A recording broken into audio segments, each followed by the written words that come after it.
This is a shock. The war in the Middle East has certainly cast a shadow on the global outlook. There is just enormous uncertainty about the duration and the magnitude of the shock that the war would bring. There is the severe scenario in which we have even more protracted and larger commodity shock, plus significant increase in inflation expectations. Is the Iran war driving us into a global recession?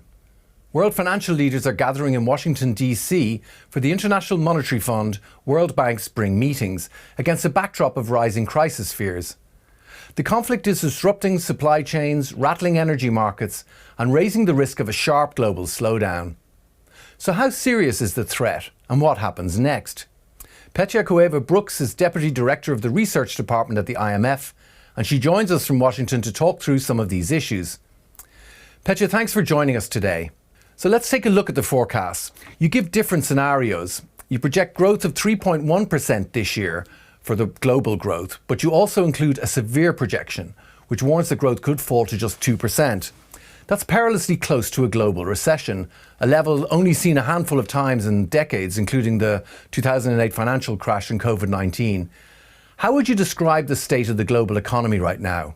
Well, the war in the Middle East has certainly cast a shadow on the global outlook. And we had a global economy that was fairly resilient after a number of shocks over the past few years. So we were ready to upgrade modestly our forecast prior to the war to about 3.4 this year.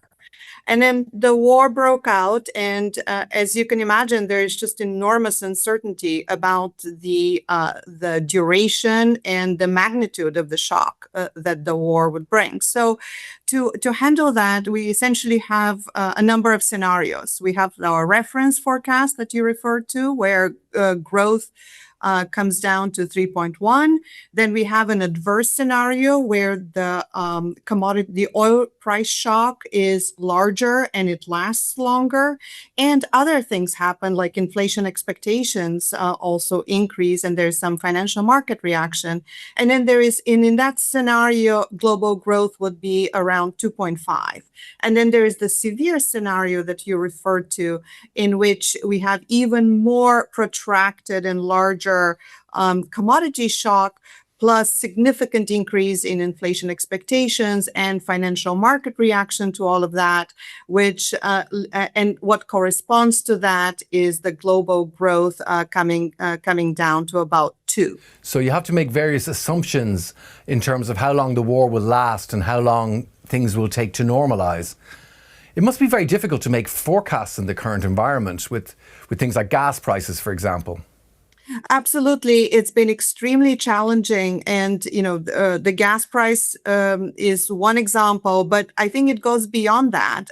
We also have to make assumptions about food prices. And as you can imagine, the supply disruptions that we're seeing have an impact on fertilizer prices, and that also feeds into food prices. And even going beyond commodity prices, there are two other channels that play out in the way the forecast is going to evolve, which is, again, what happens with inflation expectations? Are they going to increase in the face of these higher prices? And the other aspect of it is what happens with financial markets. So far, the reaction there has been, I would say, contained, but there are certainly risks in that area as well. I mean, looking at inflation, your projection this year is 4.4%, falling to 3.7% next year. Again, that's probably subject to what conditions pertain over the period. But when do you think we'll start to see prices easing? Yeah, so the numbers that you're referring to, they're essentially the numbers under our reference forecast. So again, depending on how things evolve, these numbers could certainly be larger. But the important thing to keep in mind is that, again, in the reference forecast, we are thinking about a shock that is temporary, that is really, again, not lasting for years. We are assuming here that things are going to normalize towards the middle of this year. And in that scenario, the increase in inflation is also temporary. So, and again, the main increase is in headline inflation as opposed to core inflation, and things normalize in the years to come. Let's focus in on one economy in particular, China. You projected 4.4% growth this year in China, but we saw with Chinese trade data today that export growth has slumped, largely presumably because of the Iran war. And exports are so key to Chinese growth. So what would your prognosis be for Chinese growth in this kind of scenario?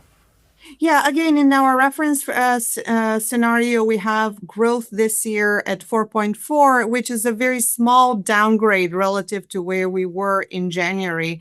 And what is underpinning that is the very strong momentum that we'd seen coming into this year, and also the very strong data in the first few months prior to the war.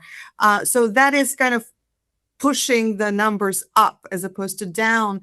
But then on top of that, we also have sizable policy support that the authorities are providing, which again is boosting growth. So the impact of the war is being mitigated by these factors. In the absence of those, we would have had a larger downgrade.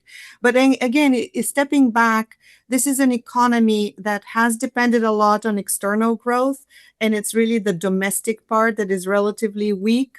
And I think going into 2027, our forecast is around 4. And again, in terms of the actions that we recommend, they're very much in terms of rebalancing the sources of growth from external sources to domestic ones. And to go from the world's second biggest economy to the world's largest economy, what about the United States? What impact is the war having on the US economy? Again, in our reference forecast, we have a very small impact. We've downgraded our forecast by about 0.1. Let's not forget that the U.S. is a net exporter of energy. So in that sense, the terms of trade that it's faced, the shock that it's facing from that point of view is positive. Working in the other direction, of course, is the fact that higher energy prices are going to reduce real income, which then is going to affect private spending. But again, we could also see investment, especially in the energy sector, being positively affected. So this is a long-winded way of saying that so far what we are seeing is we're expecting the effects to be relatively modest. Again, this is in the reference scenario. There are other scenarios in which the impact could very well be larger. You mentioned earlier about how you had been preparing to sort of adjust your forecasts positively before, of course, the Iran war started. Do you think the impact of, say, the energy price shock has had a disproportionate impact on emerging economies, places like in Southeast Asia, which were also beginning to recover and show strong growth rates? How do you see the situation for these economies going forward? So this is a shock that is a negative supply shock. Again, it boosts inflation, it suppresses output, but the effect is very uneven across countries.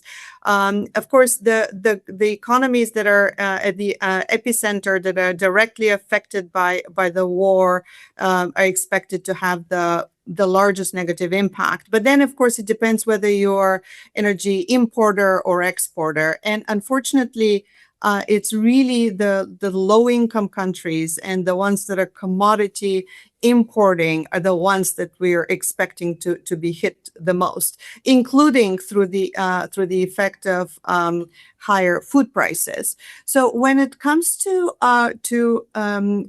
Southeast Asia, again, we have a variety of countries there. Some, for instance, Malaysia is an exporter, so we've actually upgraded their forecast. But there are others, including the Philippines and such, that they're facing pretty large downgrades. So again, thinking in putting this in a broader picture, it's really, I mean, the timing of the shock is one that is unfortunate in the sense that the global economy had shown a lot of resilience in the face of the trade shocks and uncertainty over the past year, and now a lot of these economies are facing developments going in the other direction. Right. So uncertain times then for the global economy, especially for these emerging economies. Petya Koeva Brooks from the Deputy Head of Research at the IMF. Thanks very much for taking time today. Thank you very much. Thank you for having me.